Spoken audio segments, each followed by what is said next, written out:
That's our world today and the way much of American policymaking works today. The three struggles I talked about, which frame the nature of the problem in this country, are, first, genealogy and politics. What's the relationship? Second, what's the relationship between the war on terror and in my mind, the terror of war? There's a war on terror and the terror of war. And thirdly, the third set of ideas is the relationship between Islam and politics. Let me go to the first one.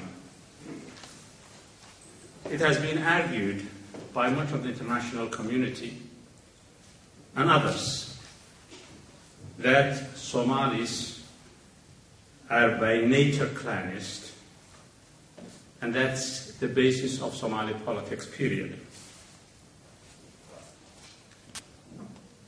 Political genealogy, or the politicization of genealogy, or pedigree, if you like, is the Somali way, is the argument, and this forms the bedrock of Somali political identity. It's endorsed by the EU, by the United States government, by many NGOs, by the warlords, sectarian faction leaders, and many others. It's a very strange collection of bedfellows. The very people who advocate human rights, civil rights, democracy, are the very people who also advocate that project. For instance, I have always thought that Scandinavia was the countries in which democracy and human rights reign supreme.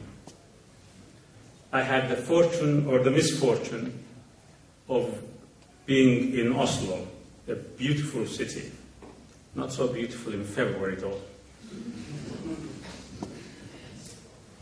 And I was able to talk to senior folks in the Ministry of Foreign Affairs, and one senior ambassador told me that genealogical identity of the child is set at birth, and that's how a Somali child learns his or her politics.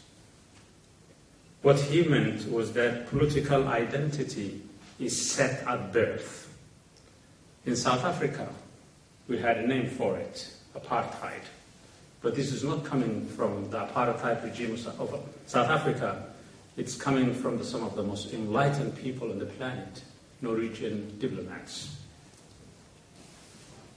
So I asked him a rhetorical question, which was, I've been in Norway a number of times.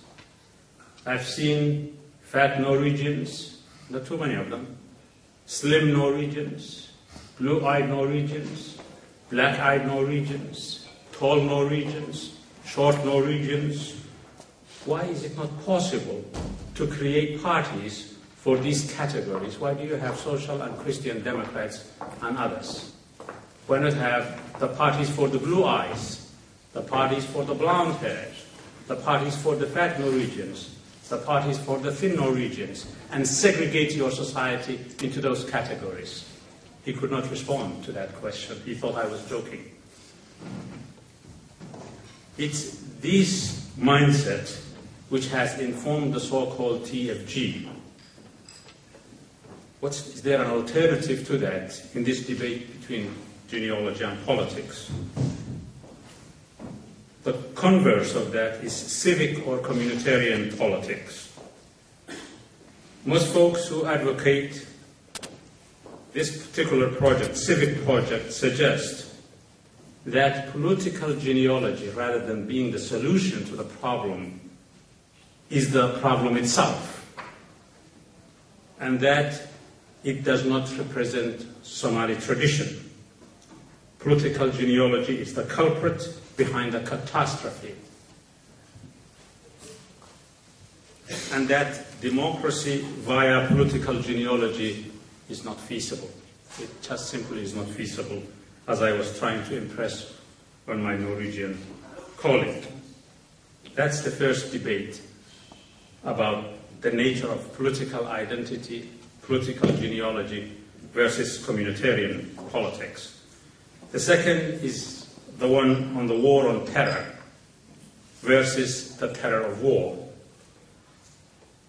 Somalia has been, according to those who advocate the war on terror, has been either the source of terror, the route or root of terror against the West, against Ethiopia, and consequently Somalia must be hemmed in by the anti-terror alliance. That's their argument, that the way to restore stability is to use the instruments of the war on terror by hemming in. Conversely, those who think of terror as war being the source of terror suggest that the first terrorist attack on the Somali politics took place in 1967, when both the Soviet Union and the United States, and now the record is absolutely clear using American documents, supported the same side in the democratic project in Somalia. One group, the Russians, thought that Mr. Abdi Ali Sharmake, the late, God bless him, was their man. The Americans thought Mr. Mohammed Ibrahim Igal, again, God bless him, was their man. And since Mr. Sharmake promised Mr. Igal that Igal will be the Prime Minister, each was satisfied with their man and contributed to support them in the election, which ultimately undermined Somali democratic politics.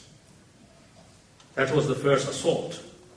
The second assault, or maybe the latest assault, I should say, is the Ethiopian occupation that has bedeviled the country, not only since December of last year, but where Ethiopian troops have been present in Somali soil since at least 1991.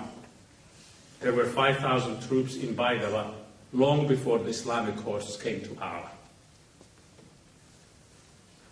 And so, Ethiopian assault, the American and the Soviets assault, has produced a kind of politics that we are dealing today.